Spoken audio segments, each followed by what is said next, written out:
Témoignage numéro 32. Ils utilisent les agents de la sécurité militaire comme garde du corps, tout le monde le sait. Un ami à moi, homme d'affaires, disposant lui aussi d'une arme légalement et d'une carte d'agent semi-civil, avec preuve, m'a dit ce matin que ce Bokda Hervé dispose lui aussi de la même carte. Malheureusement, j'ai pas une photo de la dite carte pour confirmation. Connaissant comment la semi-antenne du littoral fonctionne, je crois à 98% que c'est vrai. C'est le même cercle avec les David et Toho. Ils utilisent les agents semi comme garde du corps depuis des années et tout le monde dans la ville de Douala le sait. Anonyme. Témoignage numéro 33. Il quitte la France à l'époque à cause d'une histoire de meurtre et la victime était sa petite amie qui l'avait tué, c'est lui-même qui m'avait raconté ça.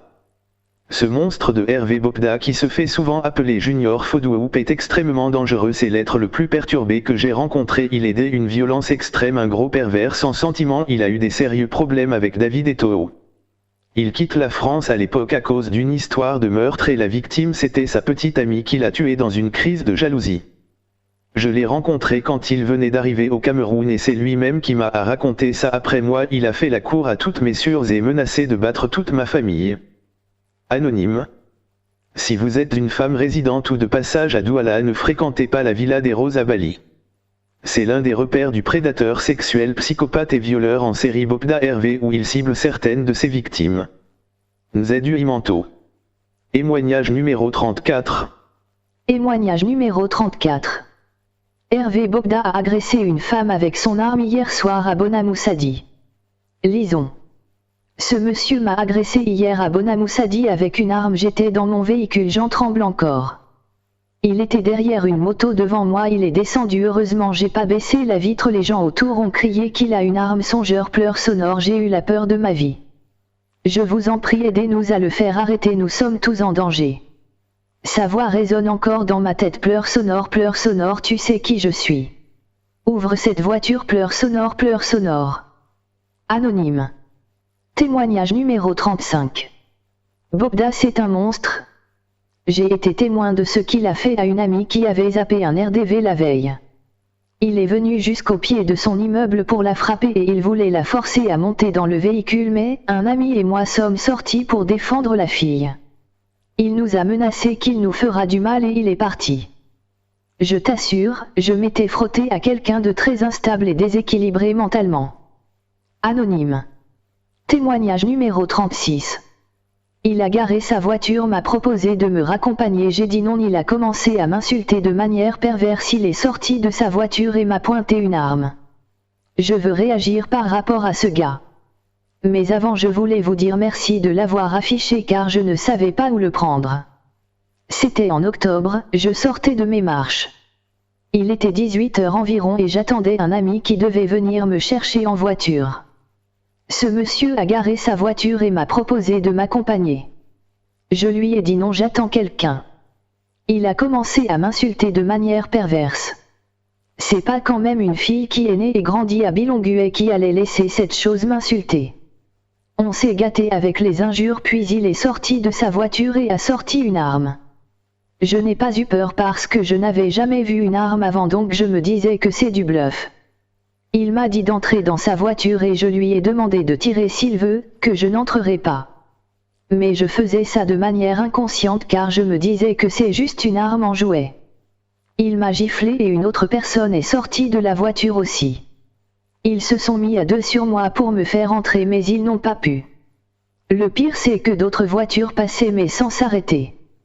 Et puis il y a un mototaximan qui est passé et s'est arrêté. C'est là où ils sont entrés dans leur voiture et ont fui. Il est resté avec moi jusqu'à l'arrivée de mon ami. Anonyme. Témoignage numéro 37. Je me suis rendu compte qu'il sortait avec 4 de mes copines lorsque nous sommes dites la vérité. Il nous a menacé de mort qu'il n'hésitera pas à nous tuer comme il avait tué accent aigu une femme. Que nous sommes ces 4 femmes qu'il est polygame. Bonjour MR, je viens témoigner sur ce Hervé Bokda qui m'a traumatisé ici à Ide. Je suis une victime avec plusieurs camarades.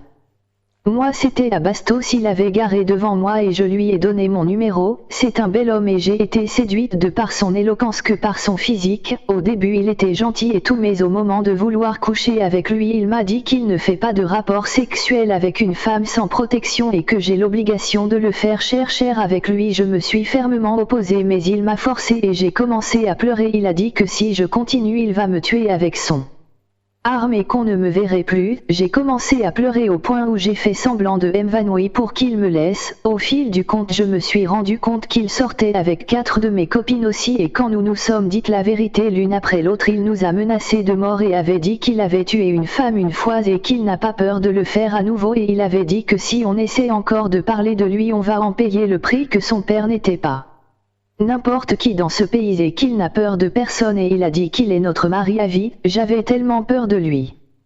Anonyme. Témoignage numéro 38. Je suis originaire du Nord. En route il me demande d'entrer dans sa voiture, je refuse et il me traite de prostituée cachée derrière le voile de mouton du Nord. N8 BSR Grand SVP publie mon message en anonyme. Je suis F26 ans marié originaire du Grand Nord. J'ai failli être victime de ce monsieur au mois de juillet 2023 au niveau de Carrefour Keoilit pas loin de Alusem Bali. Un soir je décide d'aller acheter les croissants à la boulangerie Seker Bali et voilà que je tombe sur lui. Il m'appelle, je ne réponds pas, il roule doucement derrière moi me disant qu'il view un renseignement. Je m'arrête, il me dit qu'il est nouveau DS la ville et voudrait se rendre au lycée de Nebel. Je lui indique d'aller téter droit, il me dit que si c'est sur la même direction que monte c'était un samedi soir et je lui dis non merci, je view marcher. Il se met en colère et commence à m'insulter, me traitant de prostituée cachée derrière le voile sur la tête en journée et bordel de la rue le soir. De Mouton du Nord je marche calmement sans mot dire. Arrivé au Carrefour Keo où il y avait mes frères Babana, je l'ai insulté aussi et il est descendu de la voiture avec 2 gars me disant tu sais à qui je parle comme ça. Je l'ai encore insulté et commencé à crier en foufou et mes frères sont venus l'encercler. AVC la moto, commencé à lui dire qu'ils n'ont pas peur de lui et surtout qu'il n'a pas le droit de taper sur une femme mariée vu que je t'ai voilé, et un autre a profité du fait qu'il était freiné par les babanas du Carrefour en majorité pour m'amener sans qu'il ne se rende compte. Depuis ce JR je n'ai pas oublié son visage et j'ai peur même de descendre encore DS la rue toute seule de peur de tomber sur lui. Anonyme. Témoignage numéro 39. Il m'a proposé d'aller prendre un verre, j'ai refusé. Il m'a giflé en criant qu'il était lieutenant et que je me prends pour qui? Qu'il est polygame et que je serai sa prochaine femme. J'étais à Douala à quoi je partais acheter la nourriture pour manger. Il descend de sa voiture et vient vers moi. J'ai d'abord eu peur, après il m'a dit non il y a rien. Ensuite il me dit qu'il aime ma pédicure, que c'est vraiment joli, je dis merci. Il me demande si je suis occupé, je dis oui. Ensuite il me dit qu'il veut qu'on aille prendre un verre, je refuse. Il commence à mal me répondre que tu refuses mon invitation, pourquoi tu te prends pour qui? Maman, il m'a giflé, j'ai confirmé. À -1 il me tapait, il y avait les gens qui sont venus me sauver jusqu'à il avait même sorti l'arme avant même la gifle. Il me disait qu'il était lieutenant, qu'il a des maisons partout dans Douala et qu'il est polygame, qu'il aime les femmes et que lui aime les rapports non protégés, donc il aimerait que je sois sa prochaine femme. Anonyme. Témoignage numéro 40. Avant-hier à Bonapriso je stoppais le taxi quand il est sorti de son véhicule accompagné d'un gendarme. Il m'a demandé mon nom, je n'ai pas répondu. Il m'a sorti son arme, m'a dit qu'il aime mon corps d'athlète musclé, qu'il aime les hommes. Je viens témoigner mon cas par rapport à ce psychopathe de Bobda. Avant-hier à Bonapriso, je sortais rendre visite à ma grand-mère derrière le glacier moderne. Je marchais à pied en essayant de trouver un taxi. En arrivant vers la maison H, le mec était en train d'entrer dans sa caisse. Il m'a vu, il m'a appelé, je suis pas arrêté, j'ai continué ma marche. Il a donc démarré sa voiture et commencé à me suivre jusqu'à venir me coincer là où j'avais stoppé le taxi. Il est sorti accompagné de 2 gros bras et un gendarme. Après, le gendarme a demandé au taximan de circuler le taximan et lui partir. Je suis resté avec que le gendarme est venu, que je me présente. Je me suis présenté avec ma carte. Le gars m'a fouillé, retiré tout ce que j'avais, téléphone et une somme de 56 000 que j'avais dans ma sacoche, et ils est reparti dans la voiture.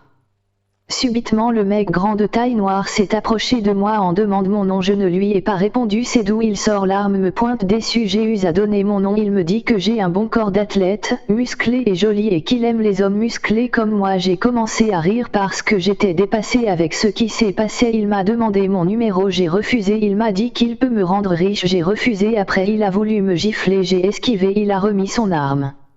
Épée le gendarme et l'autre gros bras de venir m'arrêter de force pour m'amener dans la voiture, j'ai beaucoup résisté, ils m'ont tapé jusqu'à moi aussi, j'ai poignardé un avec un morceau de fer que j'avais ramassé au sol, lui et l'autre gros bras sont sortis de la voiture pour venir récupérer celui qui était poignardé. Une minute après, un Banskinner Bamoun est arrivé, il a commencé à dire au type là qu'il monte sur sa moto où il va tirer sur lui, le gars a dire que mon frère va y, je suis Bamoun.